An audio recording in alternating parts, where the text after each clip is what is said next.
সাম্প্রতিক সময়ে সোশ্যাল মিডিয়াতে আমরা একটা ভিডিও দেখার পরে খুবই মর্মাহত হয়েছি এবং ব্যথিত হয়েছি।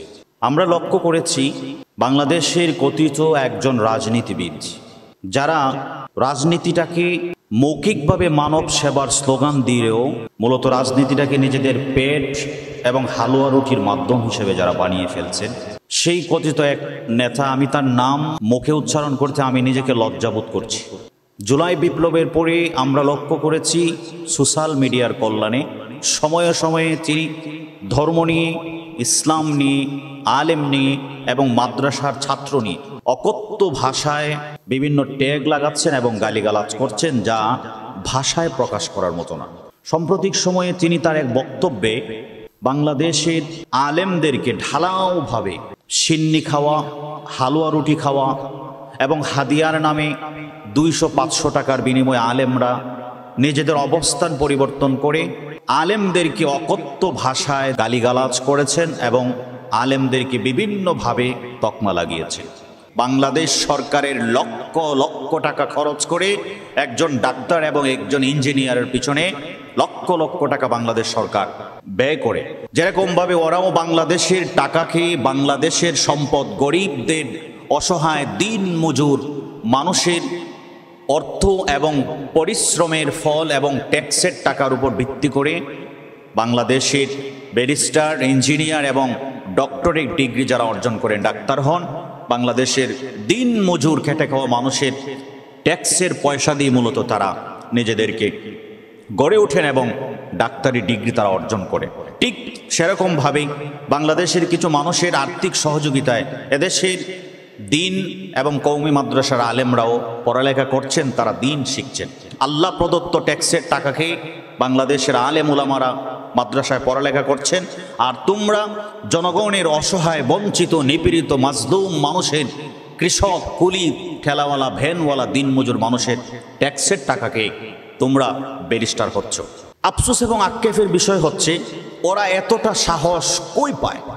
আমরা এও লক্ষ্য করেছি বেফাক বোর্ডের যিনি সচিব ছিলেন, একজন সিনিয়র দায়িত্ববান একজন লোক ছিলেন আল্লামা আতাউর রহমান খান, উনি কিশোরগঞ্জ জেলায় নির্বাচন করেছেন এবং ওই আসনে সেই কথিত রাজনীতিবিদ তিনিও একজন আলেমের এগেনিস্টে তিনি রাজনীতিতে দাঁড়িয়েছিলেন এবং তিনি তা এক বক্তব্যে বলেছিলেন, আমি যদি একজন আলেম এবং একজন মোল্লার বিপরীতে যদি রেজাল্ট ভালো না করতে পারি, যদি নির্বাচনে আমি জয়লাভ না করতে পারি, তাহলে আমি এই করব, ধ্যান করব, অনেক কিছু করব। তিনি তার ভাষায় তিনি বলেছিলেন।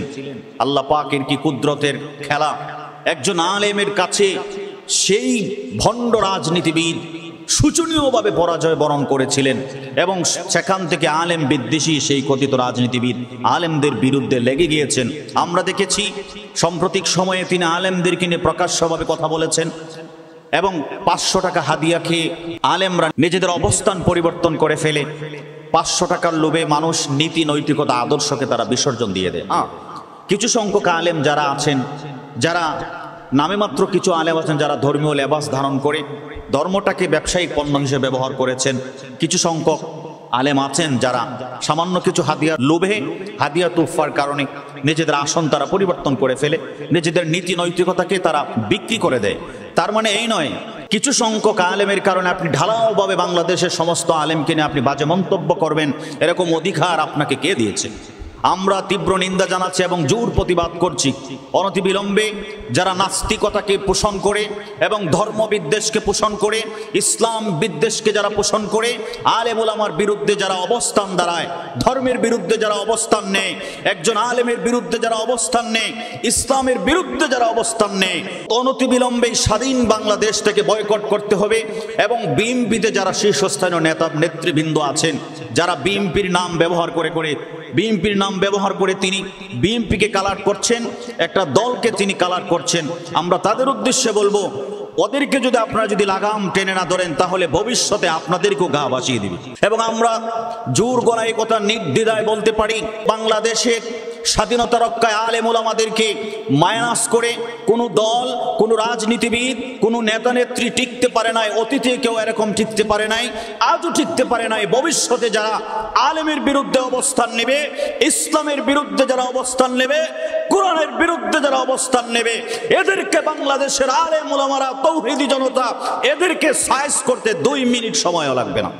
প্রিয় ভাই সব, এজন্য সাবধান করে দিলাম, আলেমদের ব্যাপারে কথা বলতে হলে অবশ্যই 10 বার ভাবা দরকার আমি কি বলছি এবং আমি কি করছি। সুতরাং আজকে সেই কথিত রাজনীতিবিদের উদ্দেশ্যে আমরা বলতে চাই, আপনি যে আলেমদেরকে ঢালাওভাবে গালিগালাজ করছেন এবং ফতোয়ার বিরুদ্ধে আপনি কথা বলেছেন, আলেমদের হাদিয়ার ব্যাপারে আপনি কথা বলেছেন। একজন আলেম কোনো মানুষের কাছ থেকে জোর করে হাদিয়া নেয় না, আমরা কারো কাছ থেকে জোর করে হাদিয়া নেই না। ইচ্ছা করে যদি কোনো মানুষ ভালোবাসা প্রদর্শন করতে গিয়ে কোনো আলেমকে হাদিয়া দেয়, এটা ভিন্ন ব্যাপার। কিন্তু আলেমরা হাদিয়ার প্রত্যাশী নয়, আলেমরা হালুয়া রুটির প্রত্যাশী নয়।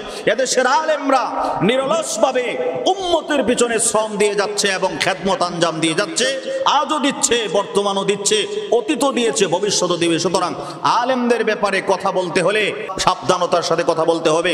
সুতরাং আপনি যদি আপনার বক্তব্যকে রুজু না করেন, আপনি যদি আপনার বক্তব্য থেকে যদি ফিরে না আসেন, ভবিষ্যতে যদি এরকম লাগামহীন বক্তব্য যদি বাংলার মাটিতে আমরা দেখতে পাই, তাহলে এই সমস্ত ইসলাম বিদ্বেষী শক্তি যারা আছে, কোরআন বিদ্বেষী যারা আছে, আলেম বিদ্বেষী যারা আছে, এদের লাগাম টেনে ধরার মতো ক্ষমতা বাংলাদেশের আলেমরা রাখে।